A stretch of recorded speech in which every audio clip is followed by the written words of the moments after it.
मेरी 2 साल की बेटी को मेरी नौकरानी जब भी नहलाती तो बोलती, ऐसी बेटी किसी को ना दे। मैंने गुस्से में उसे निकाल दिया। एक दिन जब मैं उसे नहलाने लगी तो मेरी चीख निकल गई। मेरा पति मुझसे ज्यादा मेरी पड़ोसन की बात मानता था। एक दिन पति मुझे घर से निकालने लगा तो मेरी पड़ोसन आ गई और पति को कहा कि उसे कुछ दिन की मोहलत दे दो। तो मेरे पति ने मेरा हाथ उसी वक्त छोड़ दिया और मेरा हाथ चूमने लगा और मुझे मनाने लगा और अंदर ले आया। असल में मेरी शादी को 7 साल हो गए थे। मुझे कोई बच्चा नहीं हुआ था और यही वजह थी कि पति मेरे साथ अच्छा व्यवहार नहीं करते थे। फिर एक दिन पड़ोसन ने अपना बच्चा मेरी झोली में डाल दिया और बोली, उसे अपना बच्चा समझना। मैं पड़ोसन की बात मान गई और मेरा पति भी खुश हो गया। उसी रात पड़ोसन घर छोड़कर भाग गई। मुझे बहुत आश्चर्य हुआ, लेकिन जैसे जैसे वे बच्चा बड़ा होता जा रहा था मेरा डर से बुरा हाल था, क्योंकि ये बात मेरे अलावा और कोई नहीं जानता था कि वे बच्चा तो कव- कविता, मुझे लगता है अब मुझे दूसरी शादी कर लेनी चाहिए। तुम तो जानती हो कि पिछले 7 साल से मैं तुम्हारे लिए अपनी मम्मी के सामने नहीं जाता हूँ। मम्मी मुझसे बहुत नाराज है, मगर अब मेरी हिम्मत जवाब देने लगी है। मैं मम्मी का ज्यादा सामना नहीं कर सकता, जबकि सच तो ये है कि मैं भी औलाद चाहता हूँ। मुझे अपना सूना आंगन काटने को दौड़ता है। मैं तुम्हें इस बात का यकीन दिलाता हूँ कि दूसरी शादी के बाद भी मैं तुम्हें पहले जैसा ही रखा करूँगा। तुम इस घर की मालकिन ही रहोगी। मेरा पति मेरी आंखों में आंखें डालकर मुझसे दूसरी शादी के लिए भीख मांग रहा था। मैं तो ये सब सुनकर ही हिम्मत हार गई। मैंने बड़ी हिम्मत की और कह दिया कि सीधी तरह क्यों नहीं कहते कि मुझसे दिल भर गया है आपका। अब आप दूसरी औरत चाहते हैं जो आपकी जिंदगी को रंगीन बना दे, क्योंकि साथ निभाने वाले तो साथ निभाते ही हैं, चाहे समस्या कितनी भी कठिन क्यों ना हो। मुकुल की बात सुनकर मैं सदमे से निढाल हो गई थी। मैं बहुत मायूस हो गई थी। मुझसे वहां बैठा नहीं गया। मैं उठकर कमरे से बाहर निकल गई। आंसू थे कि थमने का नाम ही नहीं ले रहे थे। मैं अपने आंगन में बैठी अपने नसीब पर रो रही थी। जब पड़ोसन ने मुझे छत से रोते हुए देखा तो मेरे पास आई और बोली, क्या बात है कविता, ऐसे क्यों रो रही हो? मैं बोली, मेरे पति ने दूसरी शादी की धमकी दी है। वे कहता है कि तुम बांझ हो, माँ नहीं बन सकती। अब मैं दूसरी शादी कर लूंगा। मेरी पड़ोसन पूजा बोली, मेरी बहन तुम परेशान मत हो, सब कुछ ठीक हो जाएगा। पूजा बहुत देर तक मुझे समझाती रही, लेकिन मेरे दिल की बेचैनी कम ही नहीं हुई। उदास मन से आकर अपने बिस्तर पर पड़ी रही। इसी रोज मेरी सास ने मेरे पति को दूसरी शादी के लिए इतना तंग किया कि मेरा पति मुझे उस दिन घर से निकाल कर मुझे डिवोर्स की धमकी देने लगा। ये तो भला हो पूजा का, जिसने वक्त पर आकर मेरे पति से कहा कि उसे कुछ दिनों की मोहलत दे दो। अगर अब भी उसने कोई खुशखबरी नहीं सुनाई तो आप घर से निकाल देना। मेरा पति पड़ोसन की बात मानकर मुझे घर के अंदर ले आया। मैं बहुत हैरान हुई कि मुकुल पूजा की बात कैसे इतनी जल्दी मान गया। खैर मैं चुप रह गई। अभी उस बात को 2 दिन ही बीते थे कि पूजा मेरे पास आई और बोली, कविता, किसी दाई को बुला दो, मुझे डिलीवरी का दर्द उठ रहा है। मैं तो उसकी बात सुनकर हैरान रह गई। मैं बोली, पूजा, ये सब कैसे हुआ? दरअसल पूजा हमारे पड़ोस में 5 महीने पहले ही साथ वाले घर में किराएदार के तौर पर रहने आई थी। वे बहुत ही अच्छी और दयालु औरत थी। उससे मेरी खूब दोस्ती हो गई थी। उसने मुझे सिर्फ इतना बताया कि वह शादीशुदा है और उसका पति बाहर विदेश में रहता है। उसने मुझे अपनी प्रेगनेंसी के बारे में कुछ नहीं बताया था और ना ही उसके शरीर से कुछ पता चलता था कि वे प्रेग्नेंट है। अब पूजा ने अचानक दाई क्यों बुलाने के लिए कह दिया तो मैं सोच में पड़ गई। मैं उसकी बात सुनकर बौखला गई कि मैं दाई कहाँ से इंतजाम करूं। जल्दी जल्दी भागकर बाहर निकली और अपनी एक पड़ोसन के यहाँ गई। अच्छा हुआ उसके पास दाई का नंबर था। उसने कॉल करके दाई को बुलवा लिया। दाई पूजा के कमरे में चली गई, जबकि मैं बाहर बैठी उसके लिए प्रार्थनाएं कर रही थी। करीब करीब 2 घंटे बाद दाई कमरे से बाहर आई। वह बहुत खुश थी। बोली, पूजा ने एक बेटी को जन्म दिया है। मैं खुशी खुशी उस बच्ची को देखने गई। बहुत ही प्यारी बच्ची थी। तभी पूजा ने अपनी बच्ची मेरी गोद में डाल दी और बोली, बहन, इस बच्ची को आज से अपनी बेटी समझो। इसको अपने पति की गोद में डाल दो और बता दो कि तुमने उसे गोद लिया है। फिर वह दूसरी शादी करने का सोचेगा भी नहीं और फिर मेरी बात भी पूरी हो जाएगी। मैंने पूछा, पूजा कौन सी बात? तब वह बोली कि देखो, तुम तो औलाद पैदा नहीं कर सकती। मेरे कहने पर ही तुम्हारे पति ने तुम्हें कुछ दिनों की मोहलत दी थी। अगर मेरी बात पूरी ना हुई तो मुकुल तुम्हें डिवोर्स दे देगा और मैं यूं तुम्हारा घर उजड़ते हुए नहीं देख सकती। मैं पूजा की बात सुनकर बहुत खुश हो गई, मगर मैं बोली, पूजा ऐसे कैसे हो सकता है? क्या तुम्हारे पति ने इस बच्ची को देने से नहीं रोका? पूजा बोली, ममता तुम इस बात की फिक्र मत करो, मैं अपने पति से कह दूंगी कि बच्ची पैदा होते ही मर गई थी। मैं बोली, पूजा तुम मेरे खातिर इतना बड़ा झूठ कैसे बोल सकती हो? पूजा ने मेरे हाथ पर हाथ रखा और बोली, तुम क्यों इतनी फिक्र कर रही हो? दरअसल बात यह है कि मैं अभी बच्चे की जिम्मेदारी उठाने के लिए तैयार नहीं हूँ। खुद तो मेरा पति विदेश चला गया, मैं क्यों उसके लिए खुद को इतनी परेशानी में डालूं? मैं चुप कर गई थी, लेकिन मुझे लगता था जैसे पूजा मुझसे झूठ बोल रही है। वह जानबूझकर उस बच्ची से जान छुड़ाना चाहती थी। खैर, मैंने भी खुशी खुशी उस बच्ची को ले लिया। अगर उसको कदर नहीं थी तो क्या हुआ, मेरी ममता तो प्यासी थी और बच्ची को देखकर मेरी ममता उछल पड़ी। मैं उस बच्ची को गोद में भरकर घर ले आई और बोली, ये देखो मुकुल, हमारी बेटी। मेरी बात सुनकर वो बहुत हैरान हुआ और बोला, हमारी बेटी कैसे? मैंने मुकुल को पूजा की सारी बात बता दी तो वह बहुत खुश हो गया और बोला, बहुत बहुत मुबारक हो कविता, तुम माँ बन गई हो और मैं बाप बन गया हूँ। भगवान की कृपा है जो उसने मुझे बच्चा दे दिया। अब मुझे दूसरी शादी करने की ज़रूरत नहीं है। मुकुल के मुंह से ये बात सुनकर मेरी खुशी का ठिकाना नहीं रहा। मेरी आंखों में आंसू आ गए। मेरा घर उजड़ने से बच गया, मेरा प्यार मुझसे जुदा होते होते बच गया। मैं उस बच्ची का माथा चूमने लगी, उसकी वजह से मैं अपने पति के साथ रह सकती थी। पूजा ने मुझसे कहा था, मैं उस बच्ची को दूध भी नहीं पिलाऊंगी, तुम उसके लिए दूध के डब्बे का इंतजाम कर लेना। मैंने जल्दी जल्दी मुकुल को बाहर भेजकर दूध का डब्बा मंगवा लिया। मुकुल भी मेरा हर काम भाग भाग कर रहे थे। शाम तक तो सब कुछ बहुत अच्छा रहा, मगर जैसे ही रात हुई बच्ची ने रोना शुरू कर दिया। मैं कभी उसको दूध देती तो कभी उसको कंधे पर सुलाती और कंधे पर लेकर इधर उधर घूमती रहती। मुकुल भी मेरे साथ ही था, वह भी कोशिश कर रहा था कि बच्ची को किसी तरह चुप कराया जाए। 2 घंटे ऐसे ही बीत गए। अब मुकुल बोला, मेरी मानो तो उस बच्ची को उसकी माँ के पास ले जाओ, वह अपनी माँ की खुशबू सूंघ लेगी तो उसको चैन आ जाएगा। उसी वक्त मैंने गुस्से से मुकुल की तरफ देखा और बोली, क्यों, एक ही रात में आप उस बच्ची से तंग आ गए जो मुझे कह रहे हैं कि उसकी माँ के पास ले जाओ? मुकुल बोला, नहीं नहीं, मेरा ये मतलब नहीं है। तुम 2 घड़ी लेकर तो जाओ उसकी माँ के पास, जब वह सो जाए तो वापस ले आना। मैं भी बच्ची के रोने की वजह से घबरा गई थी, इसलिए बच्ची को लेकर पड़ोसन के घर चली गई। उसके घर में हर तरफ अंधेरा ही अंधेरा था। मुझे पता नहीं था कि बेचारी जल्दी सो गई है, इसलिए धीरे से उसके कमरे का दरवाज़ा खोला तो ये देखकर हैरान रह गई कि वह तो खाली था। मैंने बच्ची को जल्दी से बेड पर लिटाया और बाथरूम को चेक किया और वह भी खाली था। मैं बहुत हैरान थी कि रात के इस समय आखिर पूजा कहाँ जा सकती है। मैं यही सोचकर बहुत परेशान हो रही थी। तभी मेरी नज़र साइड टेबल पर रखे कागज़ पर पड़ी। मैंने जल्दी से वे कागज़ खोल कर पढ़ा। उसमें लिखा था, प्यारी कविता, मैं आज तुम्हें अपनी ज़िंदगी का सबसे बड़ा राज बताने जा रही हूँ। दरअसल मेरी बच्ची नाजायज़ है। उसके बाप को तो पता ही नहीं है कि मेरी कोख में कोई बच्चा पल रहा था। अगर उसे पता हो जाता तो वो मुझे फ़ौरन डिवोर्स दे देता और यूँ मेरा घर उजड़ जाता। तुम बच्चे के लिए तरस रही थी, इसलिए ये मैं तुम्हें दे आई हूँ और खुद बहुत दूर जा रही हूँ। मेरी बच्ची जब बड़ी होगी तब तुम्हें उसके बाद एक और राज भी मालूम हो जाएगा। तब तुम्हें मुझसे बहुत शिकायत होगी, मगर मैं अभी से तुमसे माफ़ी मांगती हूँ। मुझे माफ़ कर देना। मैं तो खत पढ़कर बिल्कुल दंग रह गई। पूजा शक्ल से इतनी शरीफ लगती थी, वह कैसे इतना गलत काम कर सकती थी? और फिर वह अपनी नाजायज़ औलाद मेरी गोद में डाल गई थी। ये बात सच है कि मुझे बच्चे की ज़रूरत थी, मगर नाजायज़ बच्चे की नहीं। मैं तो कब से मुकुल को कह रही थी कि हम बच्चा गोद ले लेते हैं।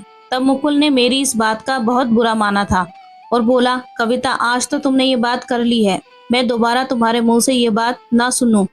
मुझे किसी ऐसे बच्चे को गोद नहीं लेना जिनके बाप का पता ना हो। तब मैंने मुकुल को समझाते हुए कहा था कि हम जान पहचान वालों का ही बच्चा गोद लेंगे। तब मुकुल इस बात के लिए राजी हो गया था। मगर आज जब पूजा ने अपनी बेटी मुझे दी तो मुकुल ने मना नहीं किया, क्योंकि पूजा उनकी देखी भाली औरत थी। उसके कैरेक्टर पर उन्हें किसी भी तरह कोई शक नहीं था। बच्ची अब सो चुकी थी। मैं भारी दिल के साथ घर वापस आ गई। मुकुल भी सो चुका था। बच्ची को लिटाकर मैं भी लेट गई और सोचने लगी कि मैं कैसे मुकुल को ये सब बात बताऊं। मैंने रात आंखों आंखों में काट दी और फिर उस फैसले पर पहुंची कि मैं मुकुल को पूजा की हकीकत के बारे में नहीं बताऊंगी। सुबह हुई तो बच्ची फिर से रो रही थी। मुकुल बोला, उसकी माँ को बुला लाओ, बल्कि ऐसा करो उसे नाश्ता भी दे दो, कहीं पूजा की तबीयत तो खराब नहीं है। मैंने बोला, ठीक है, मैं जाती हूँ, उसकी तबीयत भी पूछ कर आऊंगी। मैंने बच्ची मुकुल को दे दी और खाने की ट्रे लेकर उसके पास चली गई। उस बीच मैंने बहाना कर दिया था। फिर मैं जल्दी से वापस आ गई और बोली, मुकुल, पूजा तो अपने घर में नहीं है, उसका घर खुला है और उसके कमरे में कोई भी सामान नहीं है। मुकुल बेहद हैरान हुआ और बोला, क्यों, वो कहाँ जा सकती है? मैं बोली, जब मैं उस रात बच्ची को उसके पास लेकर गई तब भी वह कह रही थी कि अगर मैं यहाँ रही तो सारी जिंदगी तुम मेरी एहसानमंद रहोगी, इसलिए मुझे यहाँ से चले जाना चाहिए। मैं समझी वे मजाक कर रही है, इसलिए कुछ भी कहे बिना वहां से वापस आ गई और अब जाकर देखा तो वह घर में नहीं है। मुकुल उसके लिए परेशान हो गया। वह बोला, मैंने आज तक पूजा जैसी औरत नहीं देखी। मैंने दिल से भगवान को दुआ मांगी कि रोहन को इस बच्ची की असलियत नहीं पता चलनी चाहिए। यूं ही दिन गुजरने लगे। हमने उस बच्ची का नाम रिया रखा था। मैंने उसके सारे काम करने के लिए नौकरानी रखी थी। मैं उसके साथ बस खेलती थी या उसे सुला दिया करती थी। उन दिनों मेरी सास अपने दूसरे बेटे के पास गांव में रहने गई थी, इसलिए मेरे पति ने एक नौकरानी रखने पर ऐतराज नहीं किया था। मैं बहुत खुश थी। फिर एक दिन मुझे पता चला कि मैं भी पेट से हो गई हूँ। शादी के 7 साल बाद प्रेग्नेंट होना मेरी जिंदगी की सबसे बड़ी खुशी बन गई थी। मुकुल को जब ये खुशखबरी मिली तो उन्होंने मुझे अपने हाथ का छाला ही बना लिया था। मेरी पहली औलाद होने जा रही थी। मुझे परेशानियां भी बहुत हो रही थी, इसलिए डॉक्टर ने मुझे बेड रेस्ट करने को कहा। अब मेरी रिया बिल्कुल ही नौकरानी के रहमो करम पर थी। एक दिन नौकरानी मेरे पास आकर बैठी और बोली, दीदी, आप अच्छे से दूसरी दफा प्रेग्नेंट हो गई हो, अपने ऊपर से बलाएं उतार दो ताकि आपका दूसरा बच्चा रिया की तरह ना हो। मैं हैरान रह गई। मैं बोली, क्या मतलब है तुम्हारा? क्या हुआ है रिया को? भगवान की कृपा से वे अच्छी भली तो है। अचानक नौकरानी कुछ बड़बड़ा गई और बोली, जी ऐसा ही ख्याल है मेरा। मैं रिया से भी बहुत मोहब्बत करती थी। मुकुल भी उस पर जान छिड़कता था, क्योंकि वे हमारी पहली औलाद थी। इस बार भगवान ने मुझ पर कृपा की, मुझे माँ बनने का सौभाग्य मिला। लेकिन रिया के लिए मेरी मोहब्बत कम नहीं हुई थी। धीरे धीरे समय गुजरता गया। भगवान ने मुझे बेटा दे दिया। मेरा परिवार पूरा हो गया था, एक बेटा और एक बेटी। मैं बहुत खुश थी। कुछ ही दिनों में मैंने घर की सारी जिम्मेदारियां खुद पर ले ली। मैंने मुकुल से कह दिया था कि मुझे एक और नौकरानी की जरूरत है। खैर, अब मेरे 2 बच्चे हैं। अब काम नहीं किया जाता। रिया को तो अब भी नौकरानी ही संभालती थी। अब रिया 2 साल की होने वाली थी और इतनी शरारती थी कि कोई हद नहीं। मजाल है वह अगर एक जगह टिककर बैठी हो। असल परेशानी तो मुझे तब हुई थी जब नौकरानी का पति मर गया। उस पर कामों का पहाड़ टूट पड़ा और वह काम छोड़कर चली गई। मुझ पर इतनी जिम्मेदारियां हो गई थी, सर खुजाने को भी फुर्सत नहीं मिलती थी। 2 बच्चे और घर के काम। अब तो मेरी मुकुल से लड़ाई भी होने लगी थी, क्योंकि वह नौकरानी ढूंढने में बहुत सुस्ती दिखाता था। मेरी कामवाली को गए 2 दिन हो चुके थे और मेरे जानने में 48 घंटे बहुत होते हैं कोई कामवाली ढूंढने के लिए। अब तो रिया के काम भी मुझे ही करने पड़ रहे थे। जिंदगी में पहली दफा उसको नहला रही थी, तभी मुझ पर एक बहुत बड़ी हकीकत खुलकर सामने आई। मुझे आज समझ आ गया था कि पूजा अपनी बेटी को छोड़कर क्यों भागी थी। उसने क्यों कहा था कि वक्त के साथ साथ एक राज और भी खुलेगा तुम्हारे सामने, और उस दिन तुम मुझे माफ कर देना। और नौकरानी भी क्यों कह रही थी कि आप अपने दूसरे बच्चे की बलाएं उतार देना, नहीं तो ये रिया की तरह हो जाएगा, क्योंकि रिया एक किन्नर थी। ये हकीकत खुलकर मेरे सामने आई तो मैं फूट फूट कर रो रही थी। इतने दिन तो मुझसे कुछ खाया पिया भी नहीं गया था। मुकुल समझे कि मैं उनसे नाराज हूँ, इसलिए चुपचाप रहती हूँ। मुकुल ने मेरे लिए नौकरानी की व्यवस्था कर दी, लेकिन मैंने नौकरानी को मना कर दिया। मैं नहीं चाहती थी कि मेरी रिया की सच्चाई किसी को पता चले। मैं रिया से बहुत प्यार करती थी। शायद अपने बेटे से ज्यादा मुझे रिया से प्यार था, क्योंकि रिया ने ही मेरे अंदर ममता को शांत किया था। रिया की वजह से ही मेरा घर टूटने से बच पाया था। रिया ही मेरी जिंदगी में खुशियां लेकर आई थी। धीरे धीरे दुखों के आगे घुटने टेक दिए मैंने। मैं अपने दोनों बच्चों की परवरिश में लग गई। बच्चे बड़े हो रहे थे। रिया सुंदर तो पहले से ही थी, लेकिन जैसे जैसे बड़ी होती जा रही थी, उसकी सुंदरता और भी बढ़ती जा रही थी। मेरा बेटा निखिल अपनी बहन से बहुत नफरत करता था। ये सब देखकर मेरा दिल बहुत दुखता था। मैं निखिल को समझाती तो वह कहता कि वो बहुत अजीब है, अजीब अजीब हरकतें करती है। निखिल की ये बात सुनकर मैं बहुत रोई थी। मैंने निखिल को समझाया कि निखिल ऐसा इसलिए है क्योंकि वो अभी कुछ बीमार है, धीरे धीरे ठीक हो जाएगी। लेकिन निखिल, तुम मुझसे एक वादा करो कि तुम अपनी बहन को कभी तंग नहीं करोगे, उसका हमेशा ध्यान रखोगे। मुझे इस तरह रोता देखकर निखिल बहुत परेशान हो गया। उसने मुझे चुप कराया और मुझसे वादा किया कि वो रिया का ध्यान रखेगा, उसे हमेशा खुश रखेगा। निखिल की तरफ से मैं संतुष्ट थी, लेकिन रिया को लेकर मैं बहुत परेशान थी, क्योंकि वो जैसे जैसे बड़ी हो रही थी, उसके अंदर बगावत भरने लगी थी। उसने अब 10वीं पास कर ली थी और वो अपने बारे में सब कुछ जानने और समझने लगी थी। एक दिन वो रोते हुए मेरे पास आई और बोली, ये आपने अच्छा नहीं किया। आपने क्यों मेरी पहचान छिपाई? मुझे किसी से भी छुपाने की जरूरत नहीं है। मुझे भगवान ने जैसा बनाया है, मुझे उसी पहचान के साथ जीना होगा। रिया को इस तरह रोता हुआ देखकर मैं भी तड़प उठी। मैंने उसे अपने सीने से लगा लिया। धीरे धीरे रिया का व्यवहार रूटीन में आने लगा था।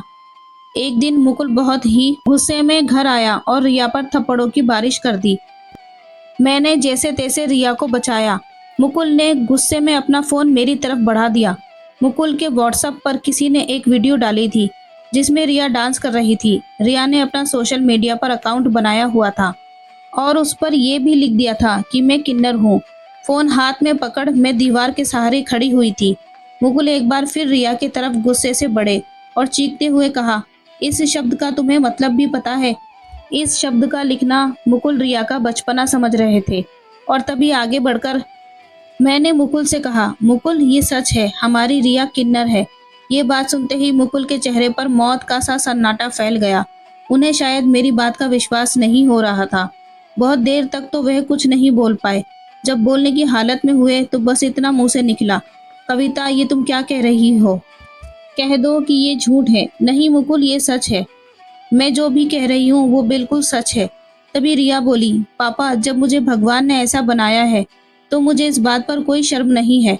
अगर आप लोगों को इस बात पर शर्म आती है तो मुझे मेरे जैसे लोगों के पास भेज दीजिए। मैं अपनी पहचान खुद बनाऊंगी, लेकिन अब मैं छुप छुप कर नहीं रहूंगी। नहीं रहना मुझे आप लोगों के साथ। इतना सुनते ही मुकुल गुस्से से तमतमा गए और रिया का हाथ पकड़कर उसे घर से बाहर निकाल दिया। ठीक है, जैसी तुम्हारी मर्जी वैसा करो। आज से तुम हमारे लिए मर गई हो। ये कहकर मुकुल ने अंदर से दरवाजा बंद कर लिया। मैं रोती चिल्लाती रही, पर मुकुल ने मेरी नहीं सुनी। मैंने दरवाजा खोला और मैंने मुकुल से कहा कि मैं भी रिया के साथ जाऊंगी। अभी मैंने पैर दरवाजे से बाहर निकाला ही था कि मुकुल ने कहा, अगर तुम रिया के साथ गई तो मैं तुम्हें तलाक दे दूंगा। मुकुल के मुंह से ये शब्द सुनते ही मैंने अपने पैर अंदर ले लिए और भागती हुई अपने कमरे में गई और बेड पर पड़कर रोने लगी। मेरे पीछे पीछे निखिल भी रोता हुआ आया। कहने लगा, मम्मी रिया मेरी बहन है, मैं उसे ऐसे अकेला नहीं छोड़ सकता। लेकिन मुकुल ने निखिल को भी नहीं जाने दिया। धीरे धीरे रात गहराती जा रही थी, लेकिन मेरी आंखों में नींद नहीं थी। मैंने महसूस किया कि जैसे मुकुल भी बेचैन थे। कुछ भी कहो, आखिर रिया को उन्होंने अपनी बेटी की तरह पाला था।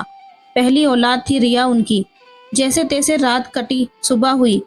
बेमन से मैं घर के काम कर रही थी कि तभी दरवाजे पर किसी ने दस्तक दी।